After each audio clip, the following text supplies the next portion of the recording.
What's up? You can tell by this alpine green monstrosity, I did end up rebuilding the 6.2 for the C30. So many people said they wanted to see the diesel get put in it, so I tore it apart, figured it out, and yeah. I started by pulling the pan. There was nothing too exciting in there. I was expecting to find a broken rod. Everything looked great. So pulled the valve covers, and again, everything looked great. Pulled the glow plugs out, and then I was able to bar the motor over since I wasn't fighting the compression. So I pulled the heads off, and this cylinder 5, there was a huge chunk of carbon and like some seeds and like a wad of spider webs or something in there. I'm assuming something got in here and made its way through, and somehow it got through the valve, but there's no relief in these heads. So at the top of the stroke, the piston is like right there to the head, and there's just not enough room for that big chunk of whatever it was. So I got it cleaned out, new head gaskets, bolts, fresh coat of paint, which, you know, brings us on to the next part. I was digging through my box of goodies, doing some research on what flywheel I needed, and I was trying to see if that stuff over there would work. And I need this flywheel specifically because this is an externally balanced engine. That flywheel is in bad shape. They're like $400 new, so that one's getting resurfaced. And there's a tooth missing, so it's got to get a new ring gear put on it. So I'm just going to be waiting for parts and machining from here on for a little bit. I did fully rebuild the transmission. I mean, top to bottom, fully rebuilt it. I'll show you that.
And here's what we ended with.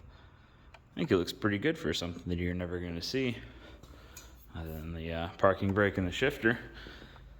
Now I got to figure out bell housings. This one's already cut for a block mount starter.